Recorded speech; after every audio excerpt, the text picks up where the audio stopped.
wanted to give you a quick rundown on our newest project we've got here. So this is a 1970 Nova that originally came out of Florida, was running some X275 with a big block nitrous combo. We, our good friend Seth, who's the previous owner of Greg's Purse Street truck, and was looking to kind of switch some stuff around and get into the small tire radial scene. So he likes this body style, was looking for a car. This seemed like a good start for him. The car hadn't been campaigned for 2 or 3 years now, so it's a little bit outdated. There's some chassis work that needs done. We're adding some bars and changing some stuff that we don't necessarily like. But I think it's a great start for Seth. We're obviously gonna put a Cummins in here with a Turbo 400 from Performance Transmissions. So I think it's gonna be a pretty sweet setup. He's looking to run the car in Ultra Street. It's a very competitive class.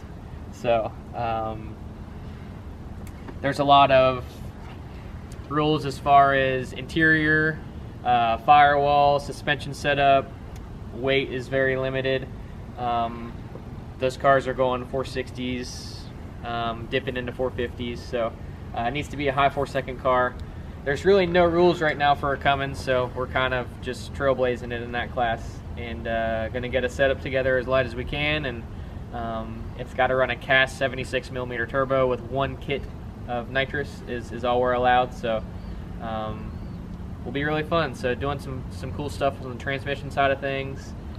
We will integrate some of our own custom machine parts that I think will give Seth a little bit of an advantage to where we can make stuff specifically for this car and for the setup. So yeah, I think everybody's really excited about this car. We just kind of wanted to give an overview on it and show you what's to come. Engine setup, you want to talk about engine setup at all a little bit?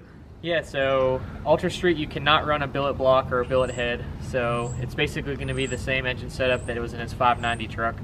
So cast block, it's a 6.4, so big bore 5.9 stroke, and then single 76, like I said. Gonna try to make 1500 or so, as much power as we can on the 76 turbo. So pretty power limited in Ultra Street, but that's what makes it so competitive. They really try and get a set of rules that make for good competition. Yep. And cannot have lockup in the transmission, so that'll hurt a little bit as far as time goes. So there's just some things. You know, we're gonna smooth up the firewall. It looks just kind of, you know, like it's lived a little bit of a hard life right now.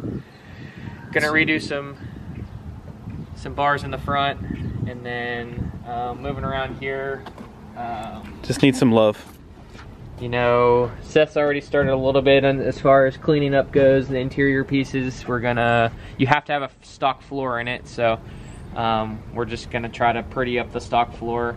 There's some bars that we need to add that weren't in there for the cert that we're doing in the car, so it's getting a 25.5 spec. So yeah, it's leaf spring. It's kind of up in the air right now if we're staying leaf spring. There's some revisions that came out this year to where we can put ladder bars on it. So thinking about doing a ladder bar setup. Just kind of depends on budget and what we're looking at the rest of the project. But stuff like this will all be cut out and cleaned up. Might do a carbon trunk. Just kind of, no, I think the trunk, sorry, it's got to stay factory. The Ultra Street thing really, yeah. Really gets me, so. But yeah, just a general overview of this thing. Looks like a race car, an old race car that we're gonna turn into something beautiful. Yep. So I think it's been in the 440 range with the big block, so it's been fast in its previous life. Just gonna be a whole nother animal with a heavy diesel up front, so got to make a lot more power. But yeah, so it'll be a fun project. Yep. Like I said, we just cleared some room out in the shop, so right before it was ready to get rolled in, we figured we would talk about this a little bit, show you guys so you know a little bit of the background before we start ripping and tearing on it.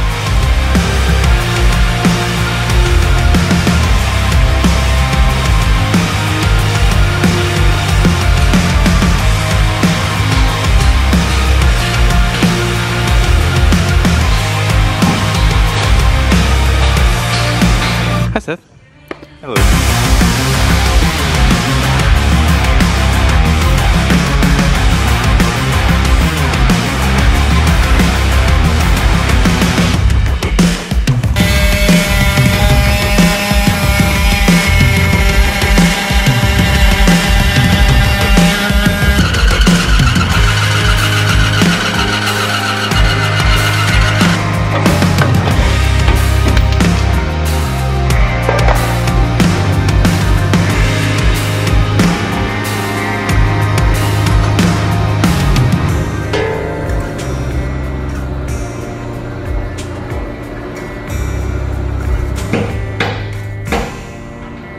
hi Seth. Everyone say hello to Seth. So the car's been in the shop for exactly 1 day, yeah, and we're already making some pretty drastic changes. So we're gonna run you through those so you guys know the before and after.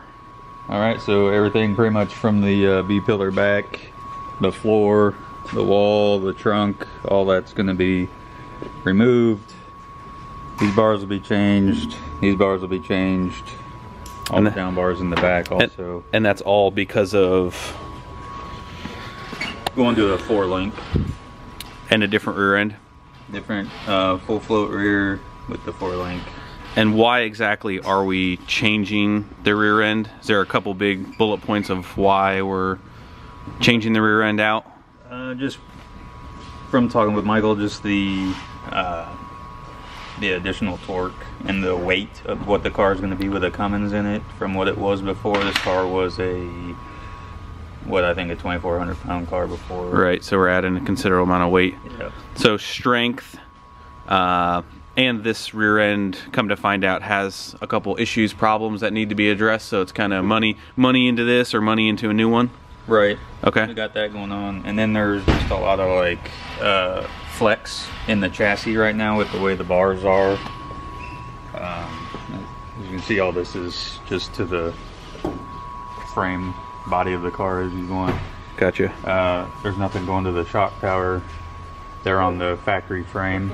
Okay. So with all the torque, it's going to add a lot of flex into the car, and we're just trying to eliminate all that. So the way the car is set up now, pretty much all of the strength and structure kind of stops further up, and there's nothing back here. Now we're going to try and bring all that back, is what you're saying? Yeah. Okay. And then tie it all into shock mounts and stiffen it up a bunch. So the car's got to get cut into a million pieces. Yeah, pretty much from everything from here back is coming out. All right. Well, there's the update. The mini tubs and all that stuff. And you're allowed to do that with these rules. Yes. Got racing 4-link, mini tubs, everything from the B-pillar back.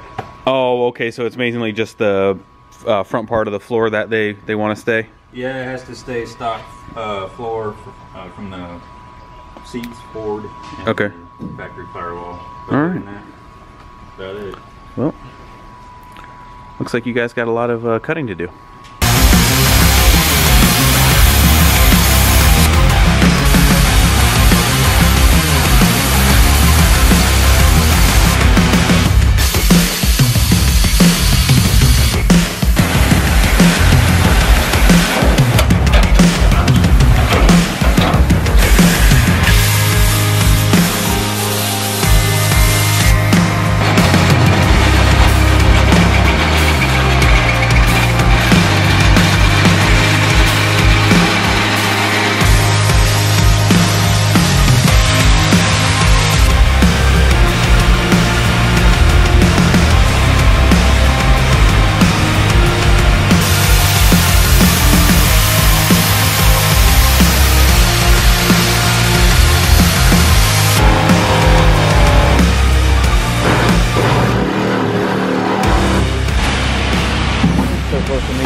Alrighty guys, here we are a couple days in. The cage is pretty much up to snuff as far as cert wise, except for all of the work that we have created in the back here, but went ahead and got these bars, new bars put in. Those are up to the spec of the cage. Got the stuff underneath fixed, and then this bar over here is gonna go in, and that's gonna fix the cage stuff that was not done previously. Obviously here's where the back end is. Got one of the tubs cut out. That's the frame rails back there. We're gonna go ahead and continue on with the 4-link, new axle, but that will be for another time. How you feeling, Seth? Still feeling good? Feeling good. All right, so stay tuned for the next couple videos. We'll be getting some big parts in. We're gonna be machining a custom engine adapter to adapt from a Cummins to a Turbo 400 for this car. Gonna be super lightweight, super cool, and we'll go over some of the cool stuff that's gonna be rolling in for the car. So stay tuned, we'll catch you on the